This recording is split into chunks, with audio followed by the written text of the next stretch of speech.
Assalamualaikum warahmatullahi wabarakatuh.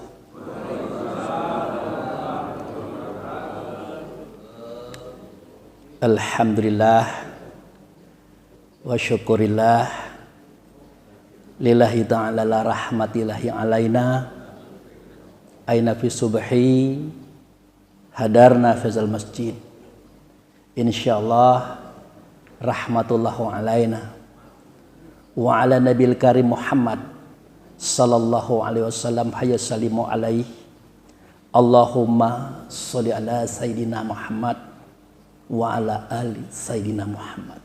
Amma ba'du. Yang saya hormati Bapak Ketua Takmir Masjid At-Taqwa beserta jajarannya. Yang saya hormati Pak Imam Khotib Bilal Gharim. Yang saya hormati para pemuka masyarakat, kaum ulama cerdik pandai di dalam negeri. Yang saya hormati bapak-bapak, ibu-ibu, para hadirin rahimakumullah, wabil khusus orang tua saya, guru saya yang hadir, yaitu Bapak Haji Haidus Husli, LC, dan Bapak Profesor Dr. Zulkarnain S. MAG. Pak Iskandar hadir? Masya Allah. Jadi orang tua saya satu ini, saya tidak mau lupa dengan beliau, saya ingat selalu beliau. Iya, saya rasanya kurang kalau beliau tidak ada gitu. Jadi ya, kita banyak bersyukur kepada Allah, dengan anugerahnya kita diberi kesehatan dan kekuatan sehingga kita dapat hadir dan datang di masjid yang kita cintai ini dalam rangka kebaikan dan kebenaran untuk mempermudah langkah-langkah kita menuju jalan selamat, yaitu Allah dan Rasulnya. Kemudian kehadapan ikutan kita Nabi Muhammad Rasulullah Sallallahu Alaihi Wasallam, kita menyatakan sholawat Allahumma sholli ala sayyidina Muhammad wa ala ali sayyidina Muhammad. Amma ba'du. Bapak-bapak, ibu-ibu yang saya hormati, pada pagi hari ini kita dipertemukan Allah kembali dalam rangka melanjutkan kajian-kajian kita sudah. Tapi itulah bapak-bapak, ibu-ibu agak repot kalau saya hadir ini. Harus siapkan meja, harus siapkan kursi. Ya, karena situasi kondisi fisik tidak segagah dulu lagi, Pak. Nah, kalau saya lah 60. Apalagi orang tua saya lah berapa beliau tuh.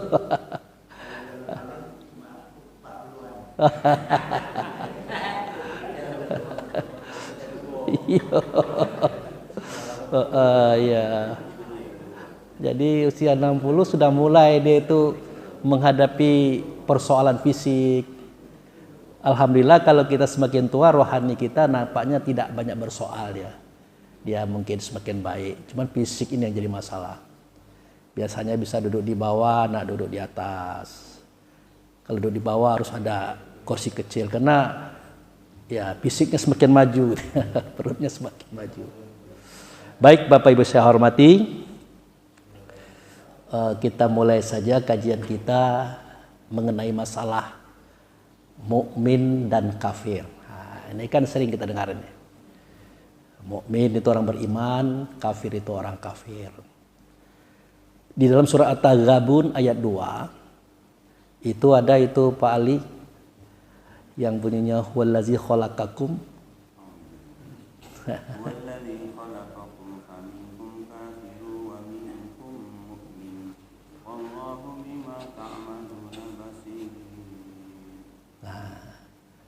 Jadi Allah itu yang menjadikan di antara kamu itu ada yang kafir. Di antara kamu juga ada yang beriman. Nah, sesungguhnya Allah itu mengetahui dan melihat segala sesuatu yang kita buat. Nah, jadi kitab Quran ini kan pedoman dasar kita berpikir dan menerangkan. Artinya sifatnya keterangan itu. Tapi benda yang diterangkan tidak ada di kitab itu. Seketika dia berkata mukmin, nah orangnya kan tidak ada di kitab itu. Seketika dia berkata kafir, orangnya kan tidak ada di kitab itu. Orangnya di mana? Ya di luar kitab. Ada yang kafir, ada yang mukmin. Nah, tadinya kita sebatas itu. Tidak kita lanjutkan lagi mempertanyakan kafir mukmin ini. Maka timbullah cara berpikir kita mengatakan selain orang yang bermerek Islam kafir. Misalnya Nasrani, Yahudi, Majusi, Buddha, Hindu, Konfusius dan sebagainya itu kafir. Yang mukmin yang mana? Yang merek Islamnya, yang merek agamanya Islam. Akhirnya kita terfokus ke situ. Yang kita bicarakan itu merek. Islam itu kan merek. Kristen, Hindu, Buddha itu merek. Sedangkan Allah menceritakan orangnya itu. Orang Islam, orang kafir. Orang mukmin, orang kafir. Jadi jauh-jauh hari Allah berkata, min qablu hudal linnasi wa anzalal furqan. Sebelum kami menurunkan petunjuk bagi manusia ini berupa kitab Taurat, Zabur, Injil, Quran ini, terlebih dahulu kami turunkan kepada manusia itu Furqan. Furqan itu artinya sesuatu yang bisa membedakan yang baik dan yang benar, yang salah, yang patut dan sebagainya itu. Itulah akal. Jadi Allah turunkan kepada kita itu akal duluan gitu nah. Jadi bersamaan kita hidup di dunia ini akal kita sudah ada. Sementara kitab yang lain itu belum kita pahami, belum kita maklumi dan sebagainya itu. Makanya kata Allah dan Rasul, adinu wal aklu la dinu liman la aklalah. Agama itu akal. Kalau akal itu tidak digunakan memahami agama, maka nanti agama kita itu seakan-akan tidak ada gitu nah.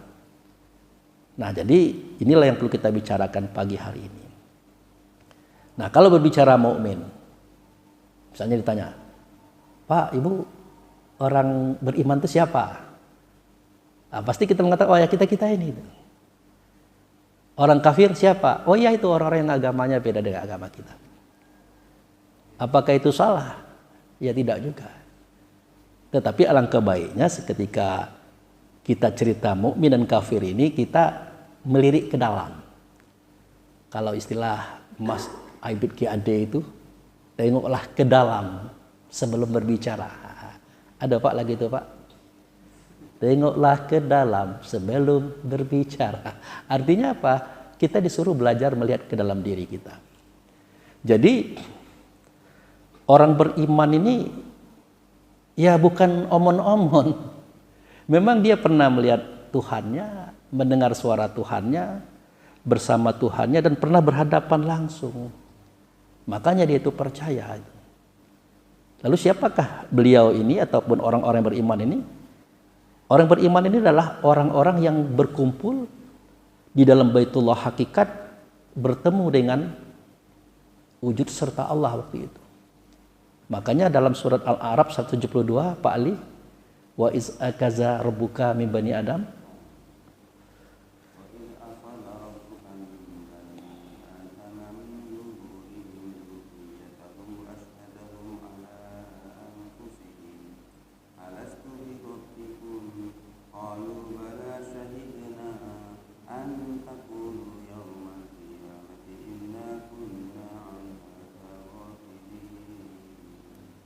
kan terang kalimatnya kan.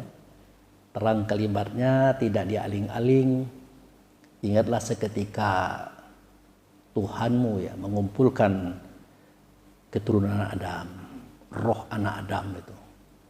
Dan diangkat saksi atas diri mereka. Angkat saksi atas diri mereka.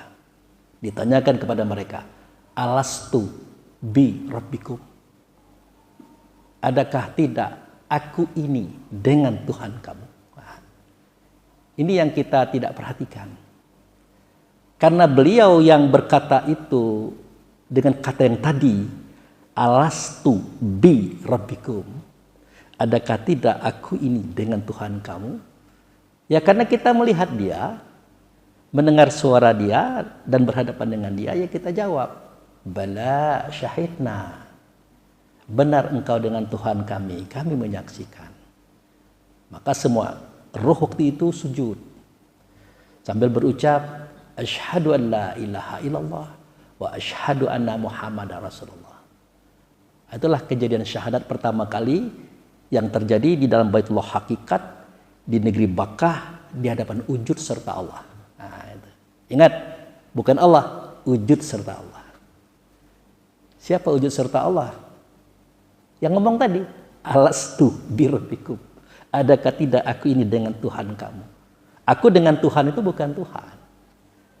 Jadi kalau Allah mau bersuara, Allah mau berkata, Allah mau mencontohkan contoh kepada kita, ya melalui beliau itu. Siapa beliau? Itulah Rasulullah Sallallahu Alaihi Wasallam. Namanya Muhammad. Beliau itu yang mengatakan alastu birabbikum itu. Adakah tidak aku ini dengan Tuhan kamu? Sayang 1000 kali sayang, kita kadang-kadang sewaktu cerita Rasulullah kita ingat Nabi Muhammad. Padahal Nabi Muhammad itu baru dan adanya di muka bumi.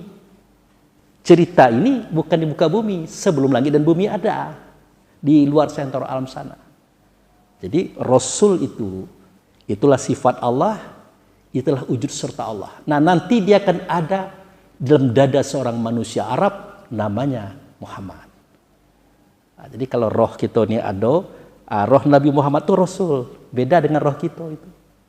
Makanya kadang-kadang saya kasihan juga dengan adik-beradik kita.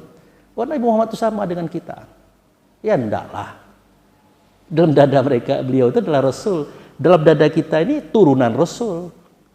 Makanya dikatakan oleh Nabi Muhammad, ya, Nabi Muhammad berbicara, tapi yang mengatakan kata di Nabi Muhammad itu adalah Rasul dada beliau. Apa kata beliau? Ana abaul arwah. Aku ini bapak semua roh. Kata siapa? Kata Rasul. Melalui siapa? Melalui lisan Nabi Muhammad. Jadi, wa Adam abal bashar. Adam itu bapak tubuh. Jadi kalau semua ruh itu adalah turunan saya, kata Rasul, tubuh itu adalah turunan Adam, kan jelas cerita itu. Makanya dikunci oleh Allah dalam Al-Quran, wa walidi wa mawalad. Ada apa Ali? Nah, demi bapak dan demi anaknya. Ingat, bapak di sini bukan bapak keturunan, tapi bapak turunan.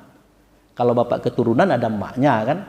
Ini bukan begitu, bapak turunan. Artinya asal muasal roh kita adalah berasal daripada Muhammad.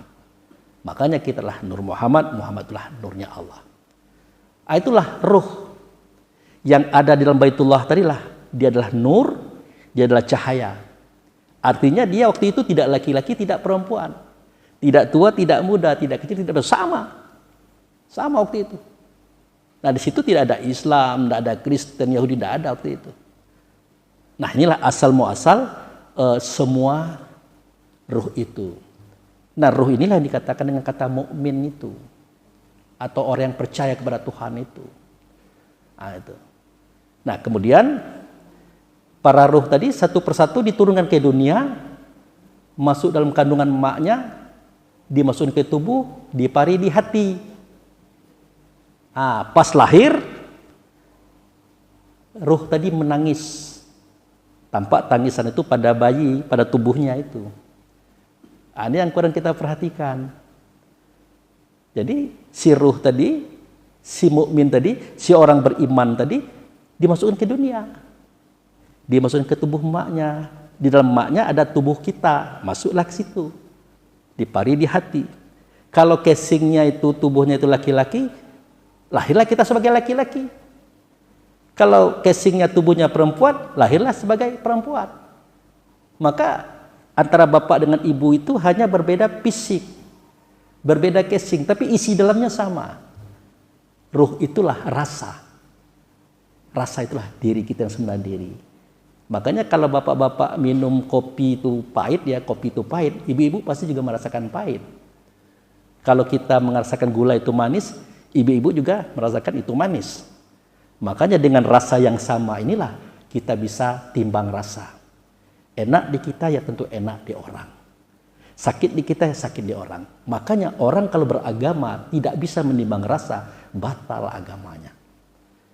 Kenapa batal Pak Abu? Nah contoh, bersyahadat sudah, sholat sudah, puasa sudah, zakat sudah, rajin, sedekah rajin, haji lah berkali-kali, tapi suaranya kasar, kata-katanya jelek, bahkan kadang-kadang ngomong jorok, kasar. Apa kata orang? Cuma bayar haji, cuma bayar rajin ke masjid. Kenapa? Karena rasa di batin kita itu tidak menimbang rasa orang lain gitu. Semestinya timbang rasa. Jadi rasa itulah dasar kita beragama. Agama itulah dasar kita hidup. Gitu. Ya Bu, timbang rasa Bu ya. Kalau Bapak balik kerja lita-lita tuh jangan dulu macam-macam lah, jangan dulu minta duit lah, jangan dulu marah-marah, kasihan beliau. Gitu. Kan kita rasa-rasakan lah kalau Bapak keluar ini mungkin dimarah bosnya, mungkin apa dan sebagainya. Nah, itu. Sebaliknya bapak-bapak juga, nah rasa-rasakan juga ibu ini. Kalau kita mengatakan sesuatu, rasakan dulu, jangan-jangan ibu ini tersinggung dan sebagainya. Maka melihat situasi itu sangat penting di dalam kita berbicara. Baik Bapak Ibu saya hormati. Jadi yang mukmin itu tadi, roh yang melihat wujud serta Allah, mendengar suara wujud serta Allah dan berhadapan itu tadi, yang mengatakan bala syahidna, itulah mukmin. Itulah orang beriman. Itu. Timbul pertanyaan, siapa orang kafir? Nah, siapa orang kafir? Allah bilang tadi, huwallazi khalaqakum fa minkum kafir wa minkum mu'minun, kan gitu Pak Ali. Dia menjadikan pada kamu itu ada yang kafir, ada yang beriman. Nah, yang kafir itu kata Allah, ini terang kalimatnya. Innal insana li rabbihi wa innahu ala zalika. Ada Pak ayat itu? Ada. Jadi real ini yang kafir itu adalah manusia kata Allah. Yang ingkar itu, yang suka membantah itu, yang mengatakan iya dikatakannya tidak, tidak dikatakannya iya, yang merekayasa itu manusia. Dan dia menyaksikan itu. Itu. Yang sayang 1000 kali sayang, kita dengan manusia itu bukan tidak tahu, lupa manusia itu yang mana gitu. Itu Pak, kita lupa manusia itu yang mana gitu. Coba kalau kita tanya, ibu-ibu manusia itu yang mana? Oh ya kita ini. Bapak-bapak manusia yang mana? Ya kita ini. Nanti dulu. Al-Quran dan Sunnah itu tidak berbicara seperti itu. Nah jadi kalau kita ingin tahu mana itu manusia, lihat surah At-Tariq. Di At-Tariq itu ada Pak Ali, falyanzuril insanu.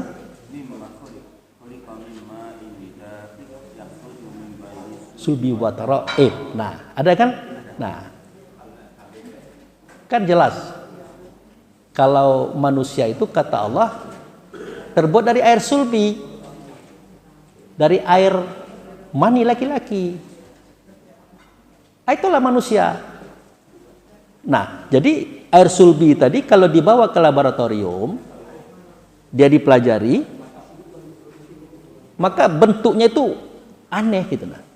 Di dalam sesendok di dalam sesendok makan air itu tadi, setelah dipelajari, terdapat makhluk kecil-kecil, palanya seperti telur ayam, badannya panjang, ekornya cambuk. Maka oleh para ahli disebutlah ini dengan nama spermatozoa atau hewan sperma. Inilah yang dipancarkan oleh laki-laki kepada perempuan. Jumlahnya jutaan ekor. Yang unik lagi, seketika dipancarkan, makhluk-makhluk tadi dia tahu sasarannya. Dia masuk, dia tahu sasarannya. Yang dia cari apa? Suatu ruangan namanya ovarium. Atau kantung telur. Yang dicarinya apa? Telur perempuan. Jadi dia masuk ke dalam ovarium dan telur perempuan tadi, dia berusaha untuk masuk ke dalam telur itu. Akhirnya ya, makasih Pak.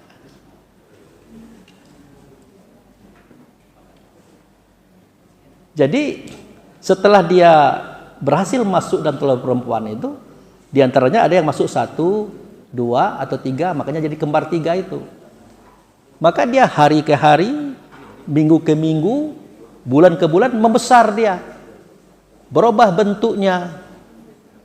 Maka pada 4 bulan 10 hari, barulah Allah turunkan roh tadi, nur tadi, diri kita tadi, ditiupkan. Makanya ada kalimat yang berbunyi, sumassawahu wa nafakha fihi meruhihi. Itu di usia 14-10 hari badan kita itu, baru ditiupkan roh tadi. Itu. Akan jelas ini, ada perbedaan. Kalau kita adalah dari Allah kan, akan kembali kepada Allah. Itulah roh tadi. Kalau manusia dari air sulbi, itulah tubuh badan jasad tadi. Jadi beda antara ruh dengan manusia ini beda gitu nah. Jadi yang mana ruh, yang mana manusia Pak Abu? Ruh itu tadi yang ditiupkan seketika tubuh berusia 4 bulan 10 hari. Manusia yang mana? Yang terbuat dari air sulbi tadi. Bentuknya bentuk tubuh. Nah ini nama manusia ini manusia. Itu. Jadi silakan Pak. Kita minum Pak ya.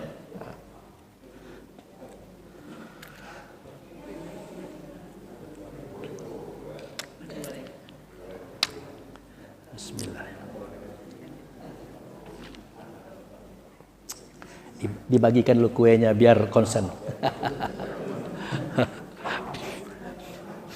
Karena kaji mendaki kan, jadi kalau sedang mendaki kue dibagikan. Ya dibagikan kuenya dulu. Dapat galau bapak-bapak kuenya? Nah.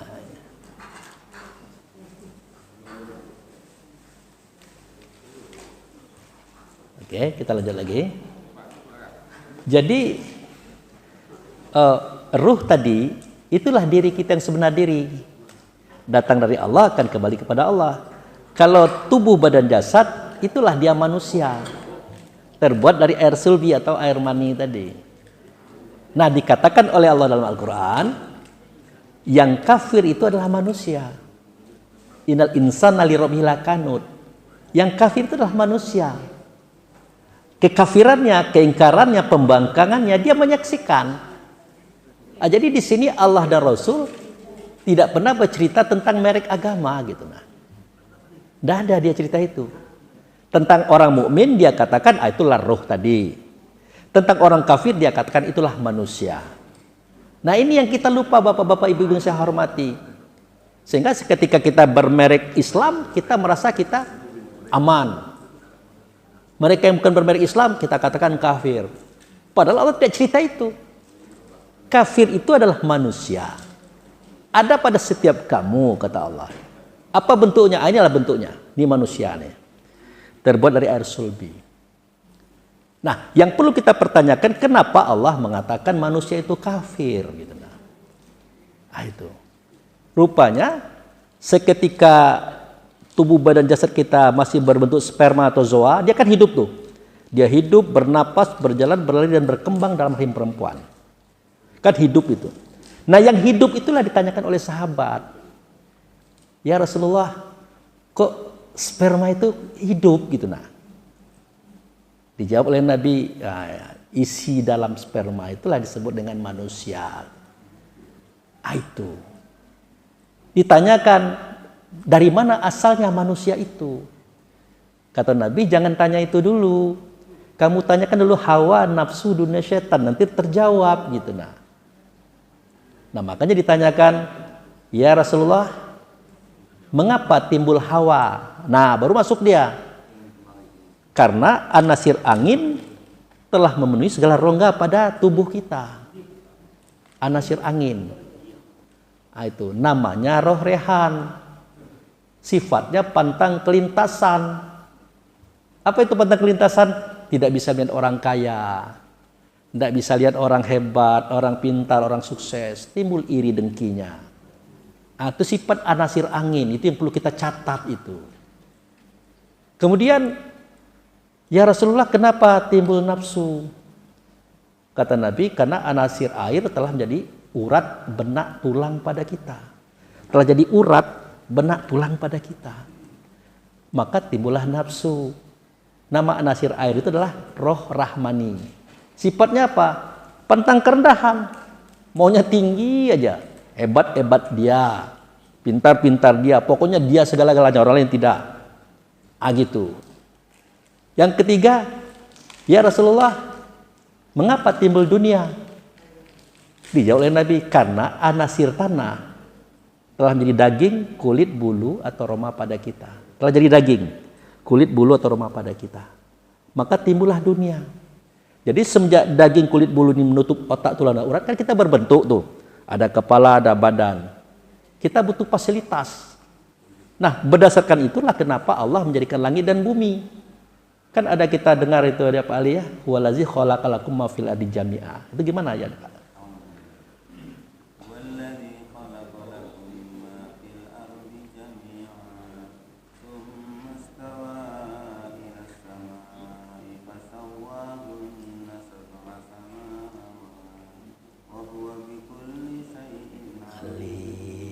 Nah, kan jelas kalimat itu. Dialah yang menjadikan untuk kamu itu segala sesuatu yang ada di bumi. Pernah tidak kita pikirkan kenapa segala sesuatu yang ada di langit dan di bumi itu dijadikan untuk kita? Ya karena kita otak, tulang, urat tadi sudah dibungkus oleh daging, kulit, dan bulu dan berbentuk. Dia butuh atap dibuat langit, butuh pijakan dibuat bumi, dia butuh bernapas dibuat angin, dia butuh minum dibuat angin. Jadi alam semesta ini terjadi karena kita. Kalau kita tidak terjadi alam semesta ini. Sebegitu hebatnya Allah, besar cinta kasih sayangnya kepada kita, sehingga langit dan bumi isinya ini dijadikan karena adanya kita. Kalau kita tidak ada perlu dia buat itu. Itu. Termasuk gunung, lembah, laut, sungai, danau, hewan, buah-buahan, bijian, semuanya terjadi, tercipta karena kita. Semestinya kita memang penguasa alam semesta, semestinya. Tapi kita dikuasai oleh alam semesta. Kenapa? Karena kita kurang santun kepada alam semesta. Kurang berterima kasih. Kok Pak Abu ngomongnya seperti itu? Iyalah. Cobalah tadi, coba ibu-ibu ingat, bapak ingat sewaktu bangun tidur. Kita ke kamar mandi kan Pak? Buang air besar, buang air kecil, cuci-cuci, mandi. Dengan apa? Dengan air. Pernah tidak kita tanya, air itu apa? Air itu siapa? Kok mau saja dia disiram-siram ke tempat yang kotor-kotor? Ada apa dengan air? Padahal status dia itu sama dengan kita. Hamba Allah, ciptaan Allah, ada ruh, ada jiwa juga. Lalu kenapa bisa seperti ini? Nah ini tidak dibedah. Tapi kita bedahnya jangan pagi ini, nanti kapan-kapan. Itu kita kurang menghargai. Sudah itu kita pakai baju. Baju ini kan terbuat dari benang, benang terbuat dari kapas. Kapas itu ada pohonnya. Dari kecil dibesarkan, dia rontok itu sakit. Sampai dia dipintal, dijadikan benang, dijadikan kain. Sadar tidak kita? Siapapun kita, segagah apapun kita, kalau keluar tidak pakai celana, tidak pakai baju, tidak enak lihatnya. Alangkah besar jasa si kapas yang menjadi benang, benang menjadi kain, kain menjadi baju ini. Pernah tidak kita hormati? Jarang. Kadang-kadang udah kotor dibuang. Pelan-pelan dirapikan. Walaupun dia bau dirapikan. Karena besok mau kita pakai lagi. Gara-gara dialah aib kita tertutup, jelek kita tertutup. Gara-gara dialah kita ini ganteng, cantik dilihat orang. Karena pakaian itu. Sejauh mana penghargaan kita kepada Allah. Ini kita langsung terbang kepada Allah. Oh aku mau bersyukur kepada Allah. Nanti dulu kata Allah.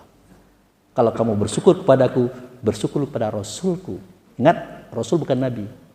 Ingin bersyukur pada Rasul, bersyukurlah kepada Nabi. Ingin bersyukur pada Nabi, terlebih dahulu bersyukurlah kepada guru-guru, aulia anbiya. Ingin bersyukur pada aulia anbiya, bersyukurlah kepada ayah bunda. Ingin bersyukur pada ayah bunda, bersyukurlah dulu kepada tubuh kita. Ingin bersyukur pada tubuh kita, maka bersyukurlah kepada langit dan bumi serta isinya. Baru masuk syukur kepada Allah itu. Tidak bisa langsung. Kadang-kadang kita mengaku bersyukur kepada Allah. Kepada harta benda pakaian kita tidak pernah bersyukur, tidak pernah berterima kasih. Kepada tubuh tidak pernah berterima kasih. Kepada Allah, ayah bunda tidak pernah berterima kasih. Padahal Allah sudah bilang ridho ayah bunda tergantung ridhanya Allah tergantung ayah bunda. Berkali-kali Allah bilang itu. Tapi kenapa kita abaikan? Kebanyakan kita merasa bersyukur, sebenarnya kita belum. Oleh karena itu kalau kita mau bersyukur atau berterima kasih lalu kepada alam semesta beserta isinya. Tunjukkan sikap kita menghargai dia. Sudah, Baru kita berterima kasih kepada tubuh badan jasad kita. Yang menjadikan kita bisa tampil di dunia, mendengar, melihat, merasa, melihat, macam-macam itu. Kemudian baru bersyukur kepada ayah bunda yang sudah melahirkan kita. Kekuatan Allah, cinta kasih sayang Allah diberikan ya kepada kita ya melalui ayah bunda. Perlindungan melalui ayah bunda. Rezeki untuk kita ya melalui ayah bunda. Ya, berterima kasih kepada dia dulu. Baru naik kepada aulia ambia, kepada guru-guru. Karena dari dialah kita dapat pengetahuan ini. Baru naik kepada Nabi Muhammad. Orang yang dilempar dengan batu, dikejar, tidak dibunuh, berdarah-darah. Demi konsep keselamatan kita. Baru naik pada Rasul. Wujud serta Rasul itu. Baru sampai kita kepada Allah. Masih jauh kita itu. Kira-kira itu gambarnya. Jadi kembali kepada cerita kafir tadi. Yang kafir itu manusia itu, Pak. Manusia itu, Ibu. Karena manusia itu terbuat dari anasir angin, air, tanah, dan api. Itu tadi. Saya katakan tadi, kalau anasir air itu sifatnya pantang kelintasan. Ya. Anasir air pantang kerendahan. Anasir tanah itu rakus, pantang kekurangan. Kayola sudah, duit banyak, harta banyak, pangkat tinggi, masih juga ngambil punya kawan. Ada tuh, Pak. Ada. Itu sifat anasir tanah. Nah, anasir api apa itu? Pantang tersinggung dan tidak kalah. Jadi 4 anasir ini kalau digabung dia memunculkan 10 sifat. Ajib, ria, takabur, iri, dengki, hasud, pina, tamak, loba, dan sombong. 10 tambah 4, 14 muncul 3 sifat. Benci, dendam, menghancurkan. Itulah sebabnya kenapa manusia itu kafir. Allah dan Rasul mengatakan manusia itu yang kafir. Akan kita nembak keluar agama, misalnya katakanlah Nasrani, Yahudi, udah lupa kita dengan penyakit hati, ya, penyakit manusia kita itu lupa. Bapak Ibu perhatikanlah, yang banyak di penjara itu merek agamanya apa? Apa, Pak? Islam. Apa benar seperti itu orang Islam? Orang Islam tidak seperti itu. Islam itu santun, damai, lemah lembut, memberikan rahmat, kasih sayang, memberikan ayoman yang baik kepada semua alam semesta. Itu Islam. Ini tidak. Kenapa Bapak masuk penjara? Karena saya mengambil hak orang. Kenapa Bapak masuk penjara? Karena saya melakukan hubungan dengan anak saya sendiri atau anak tetangga. Pokoknya semuanya begitu. Pas lihat KTP-nya Islam. Di sini kita lalai. Kita lalai. Padahal yang kafir itu dia tidak bicara merek agama, dia berbicara sikap pribadi individu itu sebenarnya. Mengingkari Allah, mengingkari Rasul, tidak melaksanakan perintah Allah, tidak melaksanakan perintah Rasul. Yang dilaksanakan adalah larangan Allah, Rasul. Itulah kekafiran. Ini tidak kita merasa selamat. Pokoknya kalau sudah berucap syahadat kamu masuk surga. Ada gitu? Ada kan? Asyhadu an la ilaha illallah wa asyhadu anna Muhammad Rasulullah. Mulai besok orang agama lain ngebut itu juga. Sama kita. Padahal kalau ditanya, kalau memang kamu bersaksi tidak ada Tuhan selain Allah, pertanyaannya di mana kamu menyaksikan? Bagaimana Tuhan kamu saksikan? Kapan? Bingung jawab. Kan gitu.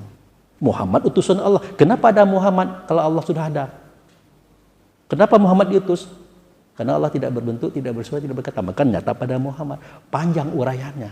Makanya untuk menyelesaikan syahadat saja, kajiannya khusus.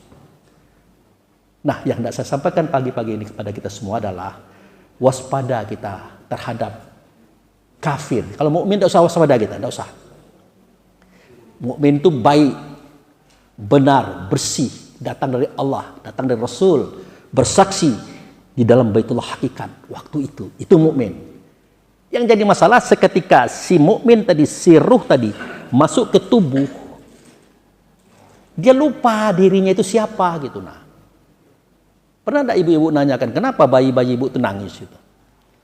Karena dia lupa siapa Allah, siapa Tuhan, siapa Rasul, siapa Nabi, siapa diri sebenarnya diri, dari mana sudah dari mana, kemana. Dia lupa dirinya itu siapa aja, dia lupa. Bahkan ada lagi yang dia lupa. Perjalanan dari Baitullah ke dunia itu ribuan, puluh ribuan, ratusan ribuan tahun. Banyak yang dia lihat, banyak yang dia dengar, banyak yang dia rasakan. Pengalaman itu setelah masuk ke tubuh dia lupa. Itu disebut inspirasi. Kan bapak-bapak lihat tuh, woi, beliau tuh punya bakat brilian, kalau bilang pembangunan, bidang ini dia hebat. Sebenarnya apa yang dibuat oleh orang di dunia ini, Bapak Ibu saya hormati, itu pengalaman dia waktu dia jalan di situ dulu. Bisa bikin Monas, bisa bikin gedung macam-macam. Itu pengalaman yang pernah dia lihat di jalan dulu. Dia teringat, dia buat. Makanya dalam Islam itu utlubul ilma faridatul alal mu'min. Menuntut ilmu itu wajib bagi setiap mukmin. Menuntut ilmu, belajar. Lalu apa itu belajar? Belajar adalah mengingat kembali sesuatu dulu kita ingat tapi kita lupa. Itulah belajar. Kalau kita tidak buka buku, tidak buka catatan, tidak berdiskusi, banyak pengalaman kita di alam sono yang kita lupa bisa terbuka lagi. Tapi kan kita malas belajar. Kita malas menelusuri alam-alam yang pernah kita buka. Padahal barang itu sudah kita lewati semua. Nah, kembali kepada kafir tadi. Seketika ruh masuk ke tubuh, kita tidak pernah tanya, tubuh itu sudah hidup, sudah bernapas, sudah berjalan, sudah berlari, sudah berkembang dalam rahim perempuan. Lalu kok dia bisa seperti itu ya? Siapa sih dia itu? Dikatakan oleh Allah Rasul, isi dan tubuh itu namanya manusia. Terbuat dari 4 anasir. Inilah yang kafir itu. Hati-hati kamu wahai roh. Hati-hati kamu wahai mukmin. Kalau kamu masuk situ, musuh kamu ada 4. Anasir angin, anasir tanah, anasir api. Itu musuh kamu. Karena kita tidak tahu, kita pakai sifatnya itu. Pernah tidak Bapak Ibu lihat orang yang iri dengki? Ada. Bukan sifat roh itu. Itu sifat manusia yang dipakai. Pernah tidak Ibu lihat orang yang membenci? Pernah. Itu bukan sifat roh, sifat manusia. Oleh karena kita tidak tahu mana sifat kita, mana sifat manusia, kita pakai semua sifat manusia. Kita ambil barang orang, kita fitnah orang, kita sikut orang, kita hajar orang. Sementara Bapak agamanya apa? Islam. Nah, selamat, sejahtera, damai. Tapi pekerjaan Bapak kok begini? Gitu. Makanya ada hadis Nabi. Mungkin Bapak-bapak Ibu-ibu pernah dengar itu. Bahwa ada 6 pertanyaan di kubur. Ada Pak Ali ya? Iya, tapi ada ya, cerita itu ada ya. Siapa Tuhanmu, ada kan? Seketika kita dikubur, kan ditanya itu. Ada Bu cerita itu? Siapa Tuhanmu? Ya, siapa Rasulmu? Apa agamamu? Apa kitabmu? Kemana kiblatmu? Ya, siapa saudaramu? Kan ada pertanyaan itu. Iya begitu. Nah, segala kita mengatakan itu kubur, tanah begali itu. Tidak sadar kalau roh itulah diri kita. Diletak dalam hati, terkubur di hati, hati terkubur di rongga dada terkubur dalam tubuh. Yang terkubur itu kita hari ini. Hari ini kita terkubur. Seketika kita, mensetubuhi anak kita sendiri. Mencaci maki, memfitnah orang lain. Mengambil hak orang lain, membunuh orang tanpa hak. Siapa yang pertama kali bertanya? Hei Abu Fikri. Nah, Allah bertanya melalui Rasul bertanya melalui diri saya sendiri, ruh tadi. Hei Abu Fikri, siapa Tuhan kau nih? Allah. Akan begitu tuh. Ya kalau Allah Tuhan kau, ngapa kau anak kau sendiri kau makan juga? Itu. Bini tetangga kau kucak juga. Orang tidak salah kau fitnah juga karena dia maju daripada kau. Hak orang kau berangus juga. Kalau memang Tuhan kau Allah, ngapa percaya ini? Hari ini pertanyaan itu Ibu. Sudah tuh kita macam-macam lagi. Oh ya Abu Fikri, siapa Rasul kau? Siapa Nabi kau nih? Muhammad.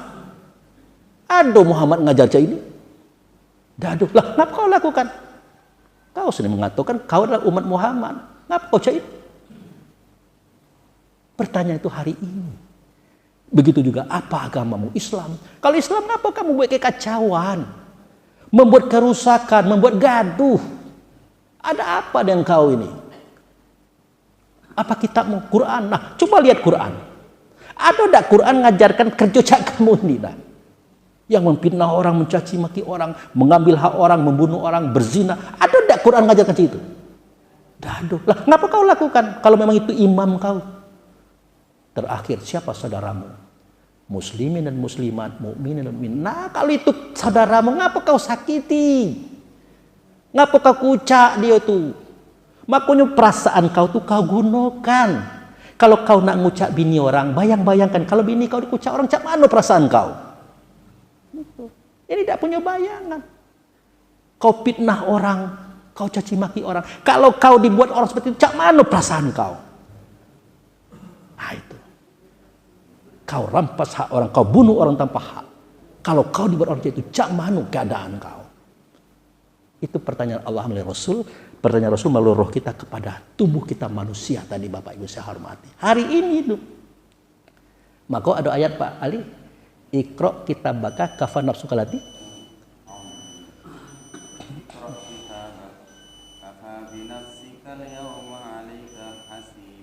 Nah, ada Pak? Ada ya? Nah, ini ibu-ibu dengar sendiri nih. Baca kitab kamu hari ini. Cukup kamu bayang bacanya. Kitab kamu yang kamu baca jangan kitab orang. Kitab orang itu urusan dia dengan Tuhannya pula. Urusan kamu dengan Tuhan kamu pula. Di kita tidak, kita banyak membaca kitab orang. Wah, sian itu ngapa pula? Sian itu lah berdiskusi pula menceritakan orang. Padahal kita punya masalah juga. Punya aib juga, punya buruk juga. Cuman belum dibukakan Tuhan. Makanya orang tasawuf itu tidak pernah mencaci maki pemerintah, tidak mau dia. Mencaci maki orang-orang yang kurang baik, tidak mau dia. Kenapa? Itu bukan urusan kita. Urusan Allah dengan dia. Urusan dia dengan Allah. Urusan kita apa? Wa tawassaw bil haq. Ada apa? Kalau tidak nian, tausiahi saudaramu itu dengan kebenaran. Yang kedua, wa tawassaw bil sabri. Tausiah saudaramu itu dengan kesabaran. Terakhir, wa tawassaw bil marhamah. Ada apa? Nah, tausiah saudaramu itu dengan kasih sayang, kecintaan, dengan nangis. Bukan dengan mencaci maki. Itu Islam, itu Quran, itu Muhammad mengajarkan. Begitu. Ini tidak kita caci di atas mimbar, caci orang. Aduh. Kadang-kadang kita sedih juga kok. Maaf, status dia sudah kiai, udah ulama besar. Tapi ya sudahlah. Itu pula pencapaian dia kan. Mungkin itu saja dulu Bapak Ibu saya hormati. Yang perlu saya sampaikan, saya simpulkan bahwa yang beriman itu adalah roh kita. Ya. Kalau roh ini kan tidak laki-laki, tidak perempuan. Tidak kecil, tidak besar. Tidak tahu agamanya saat itu.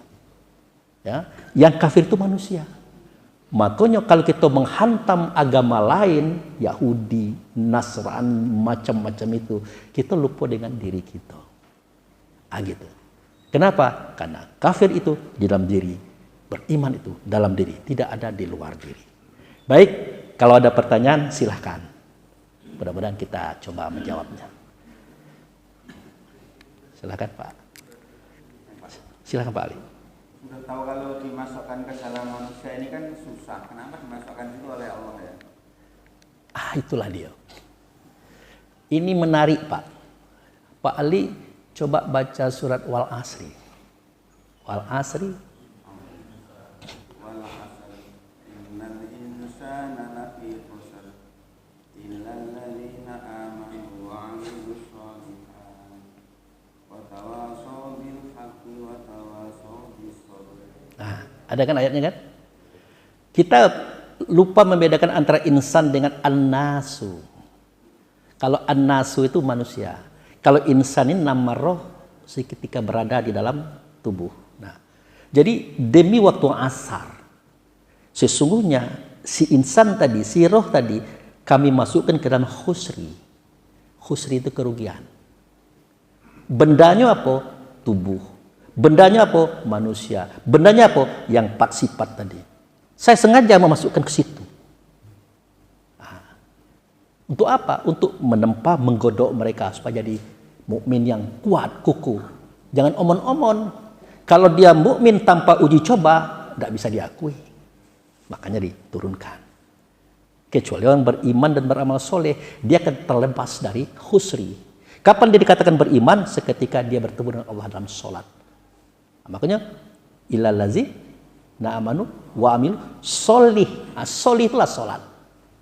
Itu satu ayat. Watini. Kan ada. Laqad khalaqnal insan.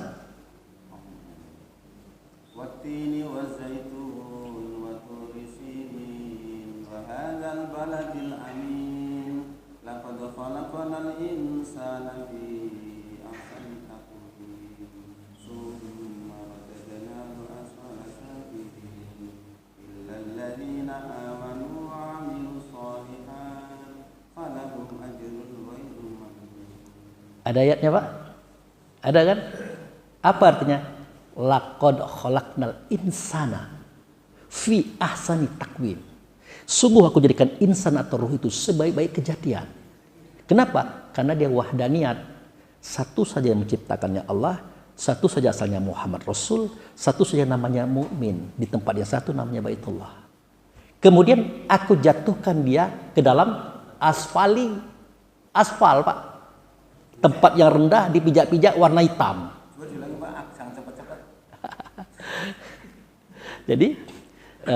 Jadi insan atau ruh tadi itu kan diciptakan sebaik-baik kejadian. Apa itu? Wahdaniyat. Apa itu wahdaniyat? Satu saja menciptakannya Allah, satu saja asalnya Muhammad Rasul, satu saja namanya mukmin di tempat yang satu yaitu Baitullah hakikat tadi. Kemudian kami jatuhkan, kami masukkan ke dalam asfal. Asfali safilin. Aspal itu hitam diinjak-injak. Tempat yang hina itu. Inilah dia bendanya. Kenapa dia dikatakan asfali safilin? Karena di dalamnya ada 4 anasir tadi. Pantang kelintasan, pantang kerendahan, pantang kurang, pantang kalah. Dia ingkar pada Tuhan. Ini tidak kita sadari. Kita kira ini tercogok-cogok beda. Makanya dalam Al-Quran itu Pak Ali, apakah kamu kira penciptaan kamu itu tercogok-cogok baik? Tidak, kata Allah. Pernah tidak Bapak dengar ayat itu? Saya lupa hafal ayatnya. Apakah kamu kira penciptaan dirimu itu sia-sia? Kan ada begitu Allah ngomong. Tidak, ada programnya. Pertanyaan Pak Ali, kenapa ya Pak Abu, kok Allah lakukan itu terhadap kita? Allah tidak hendak nengok kita tuh menyandang mukmin tanpa uji coba terlebih dahulu. Masa belum diuji lah dikatakan beriman. Nah, makanya jangan dulu kamu mengatakan kamu beriman sebelum kamu ada ayatnya Pak. Coba Pak. Saya tidak hafal ayat itu. Ya Al-Ankabut ini. Ahasiban nasu ayyutraku ayyakulu amanna wa hum la yuftanun. Apakah kamu kira kamu bisa menyandang pangkat mukmin, orang beriman sebelum kamu diuji? No, kata Allah, diuji dulu. Caranya masuk ke dunia, masuk ke tubuh. Nah, tubuh ini sejatinya adalah manusia. Di dalamnya ada anasir angin, air, tanah, api yang bertentangan dengan ruh itu sifatnya. Jadi apa fungsi ruh terhadap 4 tadi? Paling ingat kan apa seketika Allah berkata, wa iz qala rabbuka lil malaikat inni ja'il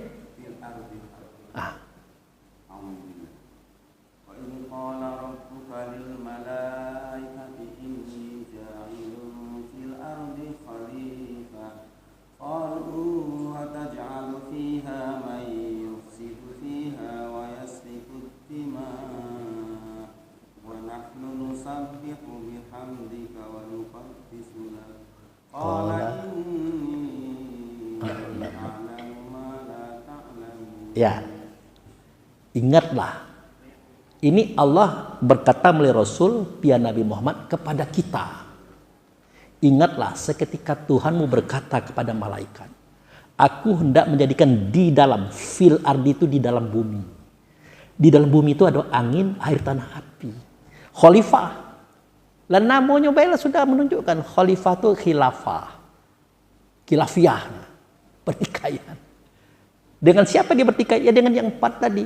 Makanya kata malaikat, ataj'alu fiha ma yufsidu fiha wa yasfiku dima.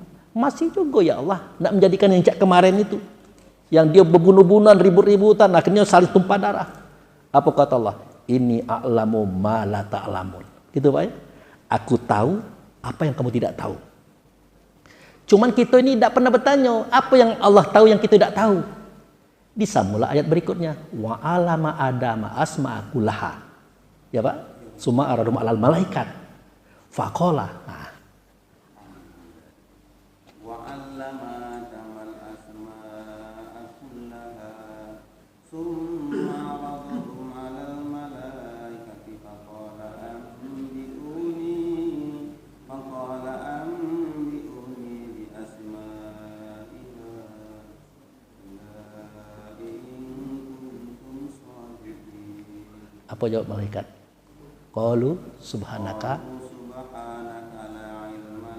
illa ma'alam tanah. Artinya imul hakim. Artinya malaikat tidak tahu cerita itu. Jadi yang Allah tahu, malaikat tidak tahu. Apa itu? Alimul asma. Itu yang tidak diketahui oleh malaikat. Ilmu tentang nama. Nama yang mana? Tentang diri yang sebenarnya diri. Kan gitu. Roh itu bernama dengan nama Allah. Nama Allah yang mana? Al-Mu'min. Itu nama yang ketujuh Bapak Ibu saya hormati. Makanya kata orang arif, awaludin ma'rifatullah. Pertama kali beragama mengenal Allah. Karena kaji ini kelewat tinggi, diputar dikit. Man arafa nafsahu faqad arafa rabbahu. Siapa kenal dirinya, pasti dikenal siapa Tuhannya. Nah, kaji diri inilah yang pertama kali diturunkan oleh Allah kepada Rasul, Rasul kepada Muhammad yang ada pada kitab Quran surat Al-Alaq. Ayat 1, Iqra. Pas. Bacalah dengan nama Tuhanmu. Siapa yang dengan nama Tuhan? Ditanya oleh sahabat, siapa yang dengan nama Tuhan? Ada dalam dadagamu. Nama Tuhan yang keberapa? Nama Tuhan yang ketujuh. Allah Rahman Rahim Malik Kudus Salam Mukmin. Nah itu dia. Jadi Allah ajarkan kepada Adam tentang ilmu diri. Ilmu tentang mukmin, tentang asma. Intinya rasa. Enak di kita, enak di orang. Sakit di kita, sakit di orang. Kalau ini dipakai, tidak akan terjadi pertumpah darahan. Nah, itu intinya Pak Ali. Cukup? Cukup. Tidak ada lagi? Oh, silakan Pak. Ini orang tua saya nih bertanya nih.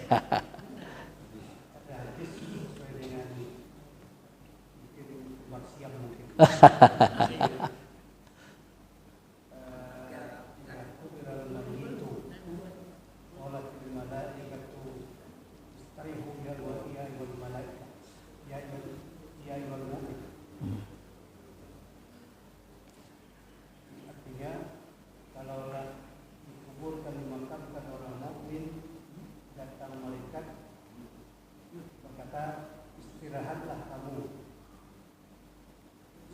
mulai dari ini sampai kiamat.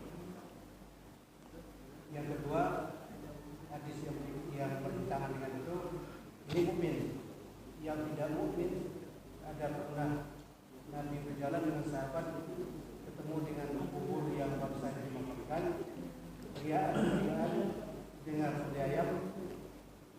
Nah, Nabi sahabat berkata, siapa orang itu yang dikubur itu? Nah, kata Nabi, mereka itu berdua diazab yu'adzabani, diazab keduanya sebabnya la yastatir yamshi bin namimah, mereka berjalan dengan kupat gunjing, asad dan dengki, kemudian la yastatir min baulihi, tidak pernah cebok dari buang air kecil dan buang besar. Nah, sekarang pertanyaan, apakah orang mukmin yang merasakan kayak istirahatnya seorang presiden di istananya, apa jasadnya, apa rohnya, atau yang diazab tadi di dalam kubur pekikannya luar biasa, tapi manusia tidak mendengarnya. Nah, apakah itu jasad, apakah roh, apa terbagi-bagi? Ya. Pertanyaan. Ya. Surah. Terima kasih Pak. Izin Pak, saya jawab dulu. Ya Bu ya. Nah, jadi itulah kita. Kadang-kadang seketika kita baca kitab Quran, baca hadis, ya baca-baca saja, simak-simak saja, kurang kita pikirkan. Bahkan ada hadis yang mengatakan jika mayat itu sudah ditanam, ditinggal oleh saudaranya 7 langkah, maka masuklah malaikat Munkar Nakir mendudukkan mayat, menanyakan 6 perkara. Ada kan? Nah, Kita tidak sadar yang ditanam itu casing, alat kerja, kendaraan ruh. Selesai. Yang ditanya malaikat bukan casing, bukan alat kerja, bukan kendaraan. Tetapi supirnya. Saya pernah analogikan dulu. Seketika mobil itu nabrak, polisi nanya sopir apa nanya mobil? Sopir kan? Tidak mungkin. Hei mobil, kenapa kau nabrak? Tidak mungkin. Tapi itulah kenyataan yang terjadi berabad-abad yang kita lakukan. Mobil ditanya supir. Jangan dulu kuburan itu lagi ditanya. Tidak. Yang ditanya itu adalah kalau dia orang baik posisinya dia alien. Kalau dia orang buruk posisinya dia asijin. Itu yang ditanya oleh malaikat. Itu. Artinya rohnya yang ditanya. Roh yang baik berada di alien. Roh yang buruk berada di asijin. Asijin di mana? Di bumi yang paling bawah. Di kerak tentunya. Alien di mana? Di atas. Tempat apa? Transit antara sorga dan neraka. Pak Ali pernah dengar alien, sijin? Kalla inna kitabal fujjari lafi sijjin wa ma adraka ma sijjin kitabun marqum. Stop. Artinya kitab orang yang jahat itu letak di asijin.